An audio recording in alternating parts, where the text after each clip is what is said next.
Right, so I've got all my pieces out for the Harlequin pouch.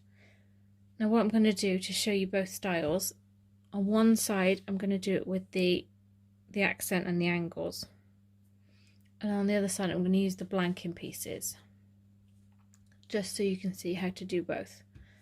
So I'll put these aside for now, and the lining, just push that up there for a minute, because if you're using the blanking pieces you don't need those till step 9, because first off we're going to do these bits. So as you can see, I've already laid mine out. So I have a right upper and a right lower, left upper, left lower. The important thing to remember is that this little cutout on the point is facing towards the bottom. I mean, you'll know if it looks wrong. Then what we need to do is take your piece and flip it over. And here is where we match up the cutout. We match up this side nicely. Don't worry about any overhangs on this end. Don't worry about that. So matching up this side. So this will be the inside or the left. I'm going to sew across using seam allowance. Now you can clip these together first if you wish. What you will find if you watch my videos, I rarely clip anything.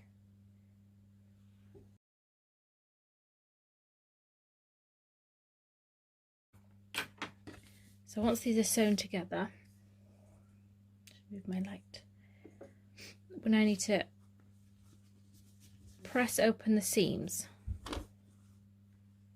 Now you'll see already, just by matching that corner, you get a nice perfect inside line. Don't worry about the outside because that's all in the seam allowance. Don't worry about that. But we need to press open these seams. So if your fabric allows it, you can use an iron, or you can just smush it as best you can. And we need to top stitch these in place either side of the seam. So top stitch this open.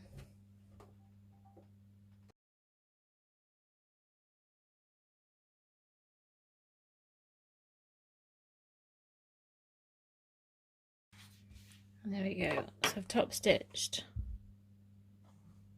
both sides of the seam to keep the seam allowances open. And I'm going to do completely the opposite on this left side. So remembering that the cutout of the point is towards the bottom, I'm going to flip this onto here.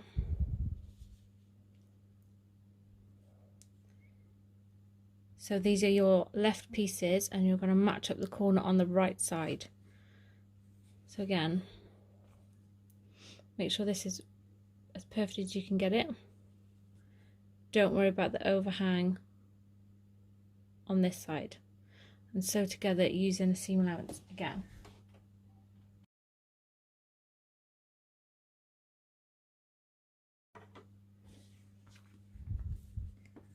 There you go. So again, when we open them up, this side is really neat. Don't worry if anything funny is going on that side.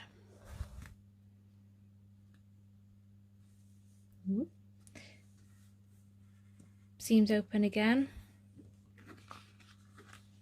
Press if you can, and top stitch both sides of the seam to keep the seam allowance open.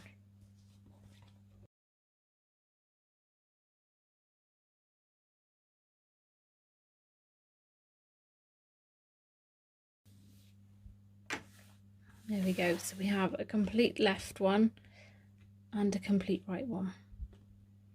So next we need to join them together. This was now, where we're at now, is step 9. So as you can see, whether you're using the optional plain one or you've got your angles, accents, chevrons, whatever you wish to call it, we're in the same spot now. I'll just go back to these a second.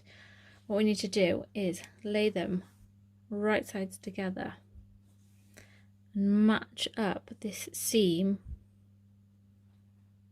where the outers and the uppers join. Outers and uppers? Uppers and lowers. I'm just going to pop a clip in there. Now, good point to remember is also join it up on this side here.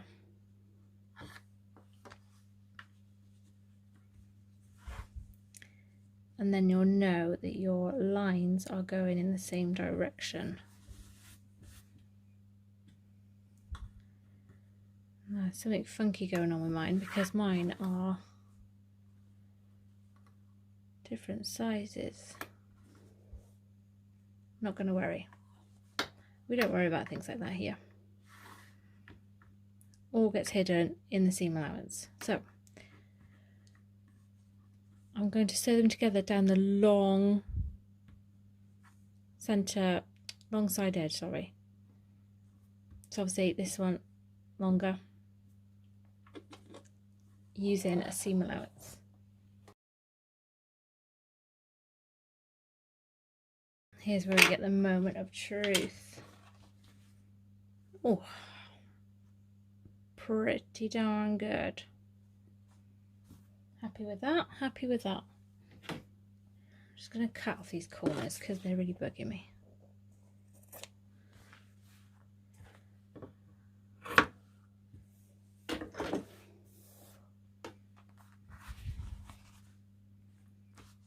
So what we need to do next is, as we did with these, press open your seam allowance. If you can iron it, do that. If you can't, just smush it as best you can. And then top stitch either side of the seam to keep the seam allowances open.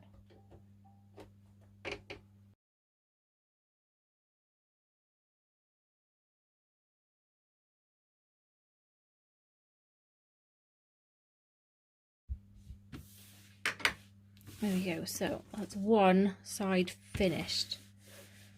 Now I'm going to do the same with the plain ones.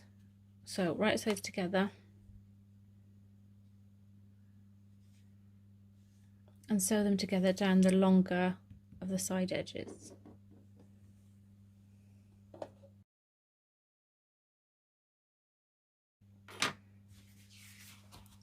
And then same again, I'm going to press open the seams, smush them open, and then top stitch. So same as what we did here. Looks pretty good on the back too. Okay.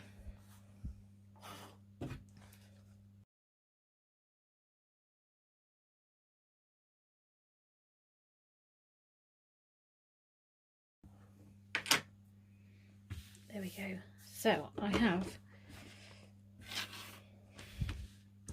2 panels that are the same.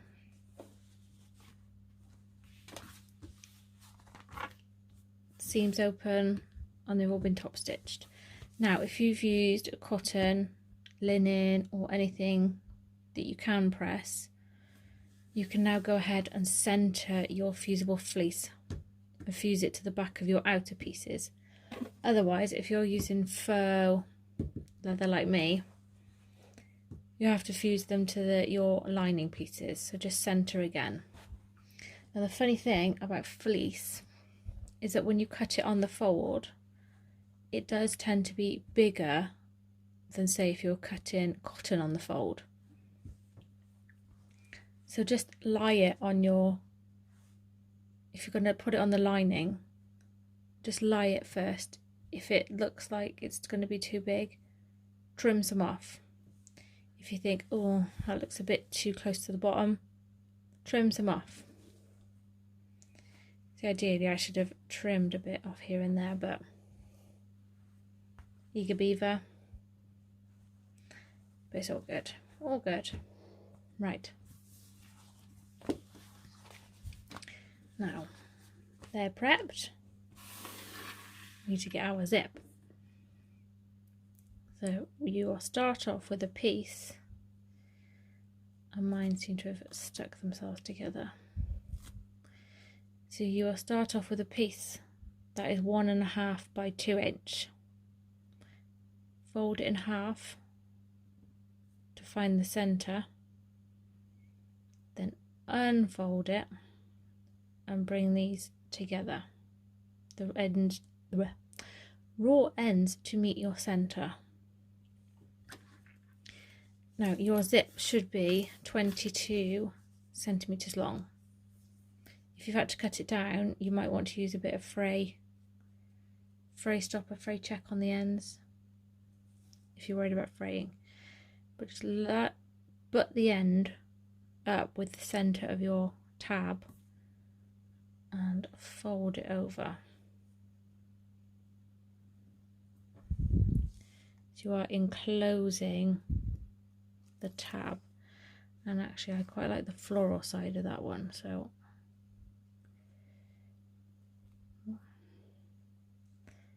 now what I'm going to do is, using a top stitch width but a regular stitch length, I'm going to sew across this edge here to keep them together.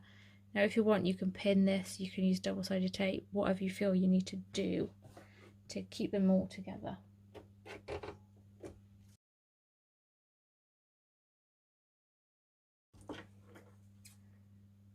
Just going to tidy this up a little.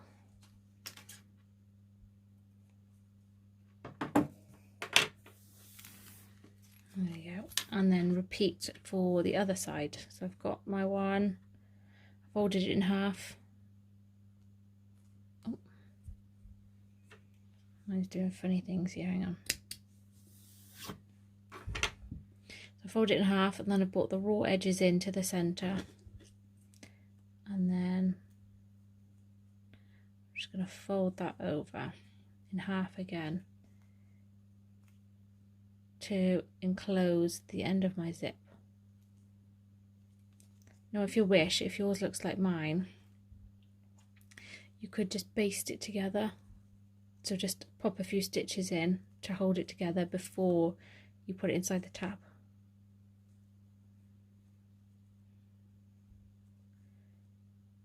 But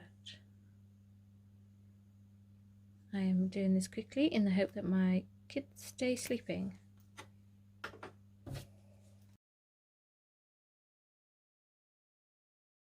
There we go. So tabs are on the ends. Now we need to take one of our outers and take your zip and turn it so it's facing downwards. Okay. Center it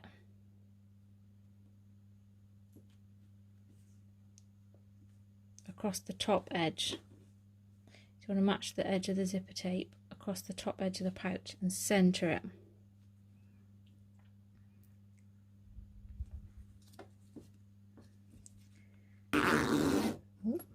Now I'm going to base stitch it in place, but because we're only going to sew the zip at a 1/4 inch seam allowance, it needs to be within that 1/4 inch. So I'm just going to do it at kind of a top stitch width in, and then using a long stitch length. So pin them together, clip them together, and then base stitch them.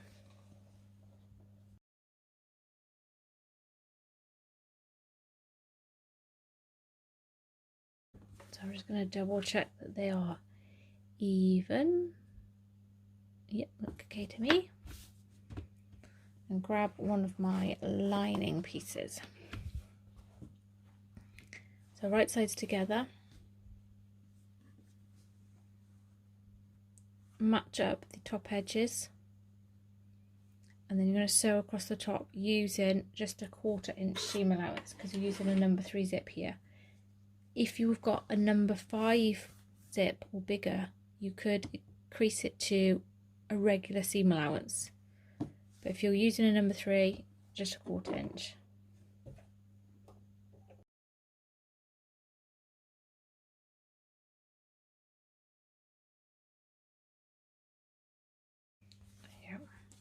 what I'm going to do now is I flip the pieces so that they are wrong sides together. I don't want to top stitch yet. That comes later. So I'm just going to pop a clip in there so that they don't get in the way of anything. I grabbed one of my other outer piece, and I flip the outers to the right side together.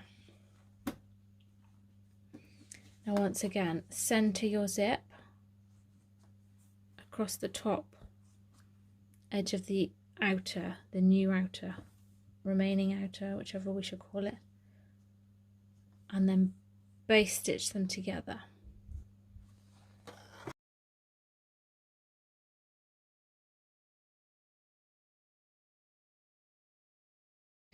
Oh man, I need a cup of tea. So I've basted the zipper to the top of my outer. So I can grab my other lining and lay it on here. And I can't remember if in the pattern it was that way and we placed it on there, or that way and placed it on there. But either way, make sure your lining matches the top raw edge.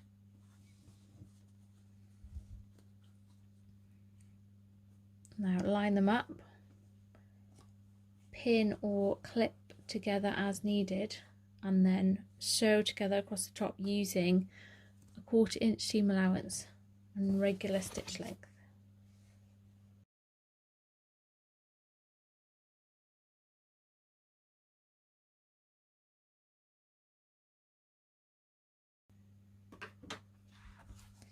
There we go. If I unclip this now, I'm going to open this up.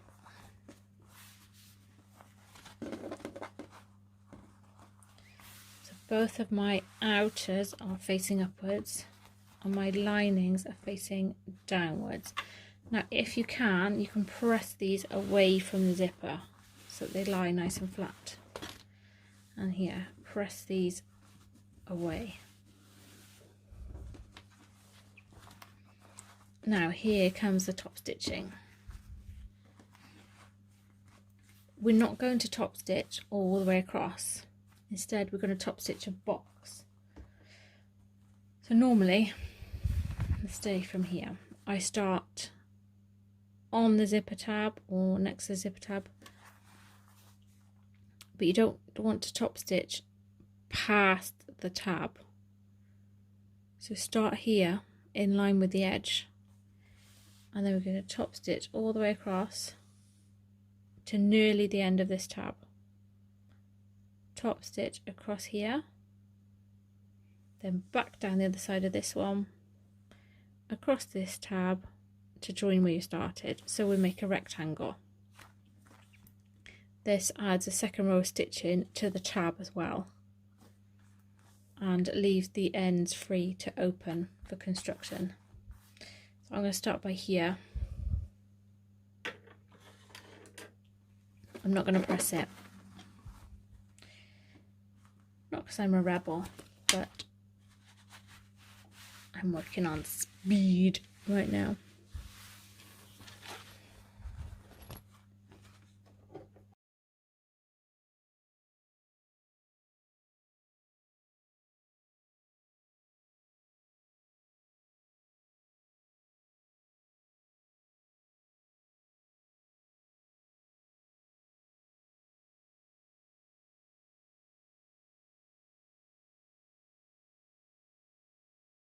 There we go. So box is sewn.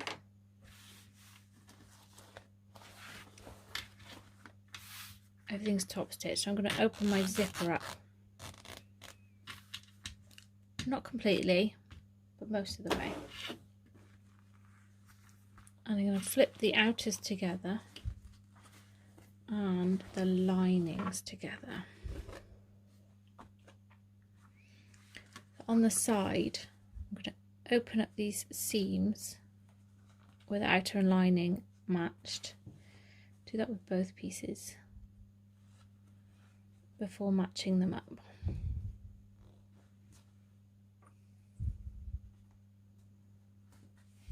And do it on this side too. So I've just kind of folded my zipper tab in half. This means I can really get these matched up.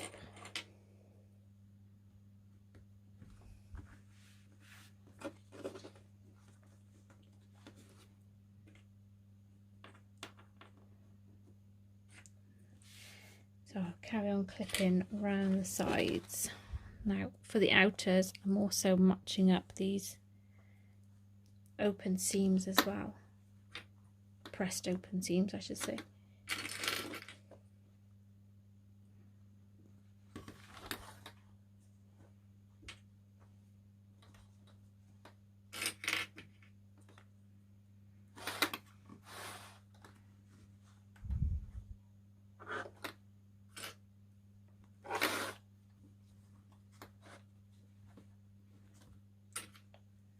Now, I'm not doing anything with the lining right now. The lining bottom, I should say. I'm not touching that right this second. I'm just going to sew down here and down here and then across the bottom using regular seam allowance. The lining is smaller than the outer, so you don't need to grade anything. Just crack on with a regular seam allowance.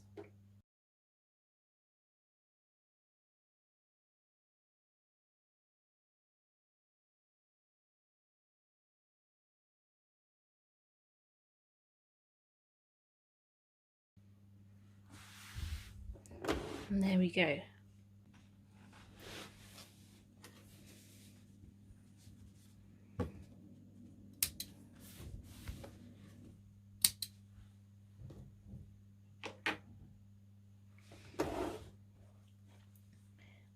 Just going to trim my lining seams a little. I'm not trimming all the way, I'm just going up towards where that folded bit is.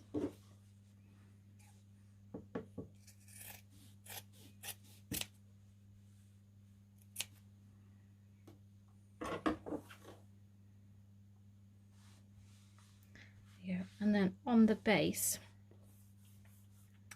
we haven't sewn it yet because we need to leave a gap for turning.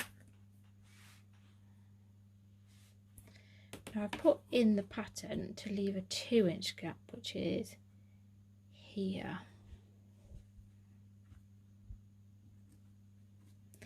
If you feel you need more than that gap to turn this through, then do a 1-inch mark, whichever you feel you need. So now I'm going to sew from the edge to the mark, edge to the mark, and then leave this bit open for turning.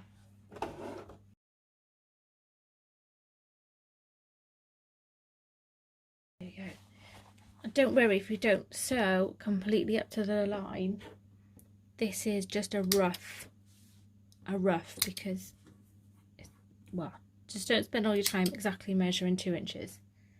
Doesn't matter. I'm just going to trim these little bits of seam allowance here, but not in my turning gap. Like so. If you feel you want to, you can trim these as well. So reach inside your turning gap is the easiest way of doing this. To push open. Actually, before we do that, I need to trim my corners off, like it says in the pattern.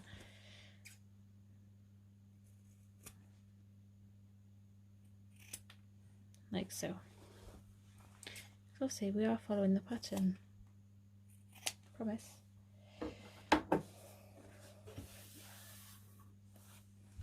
So, reaching through, and I'm bringing the bottom seam to meet the side seam. Push the seam allowances apart.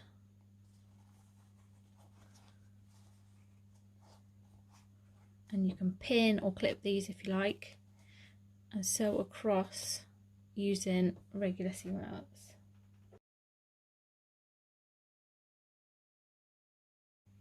Okay, that's one corner boxed. This is completely unnecessary, but I'm just tidying it up. Nobody will ever see it, but I have to. And then either pull these apart or reach up through again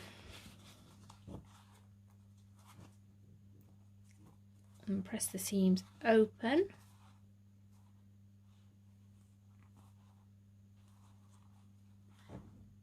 And sew across using a regular seam allowance.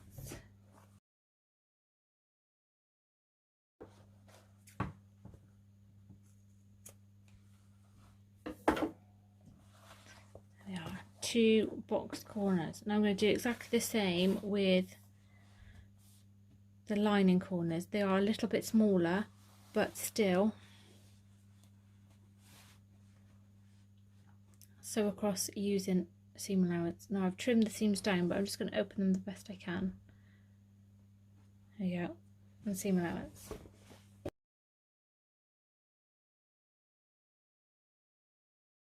Now I will trim these down as I did with the lining seams, or seam allowances I should say.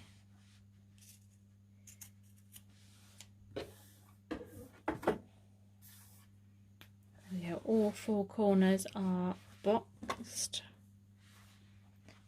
and we can turn it inside, right side out. I'm just going to open the zipper all the way and turn it right side out.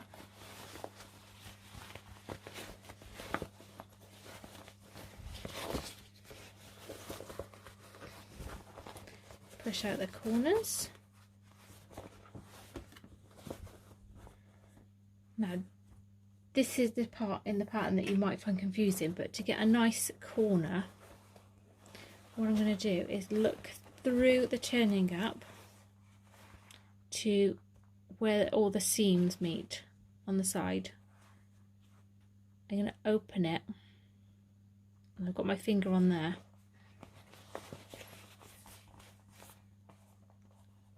I'm now going to fold the lining down.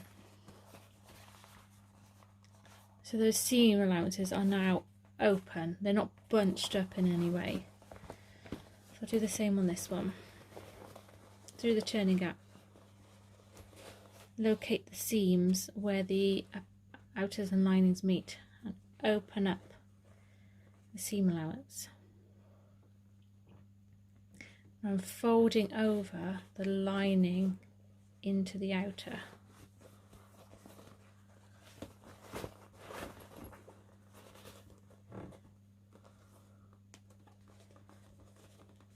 There we go. It helps to stop bunchiness.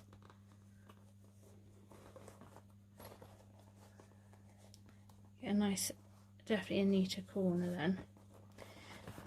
So I'm going to pull out the lining, but I don't want to disturb these corners, so if you need to, because what's the point in all that if we're just going to undo it all?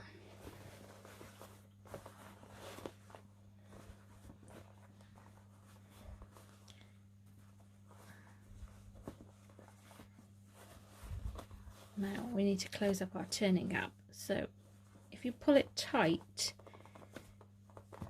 you can kind of see where it wants to fold. If you end up folding it more, don't worry about it.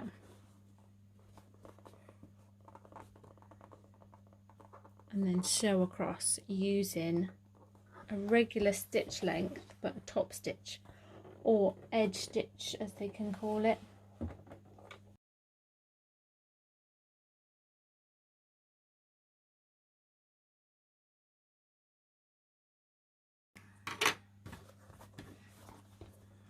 So I've sewn across the edge. And I can push this back inside now.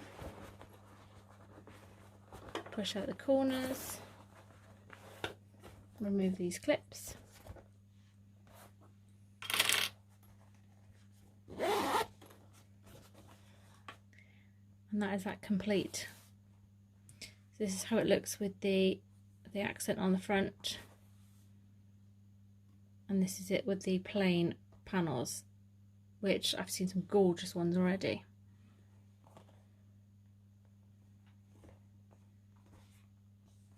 And there you have it. Easy as that.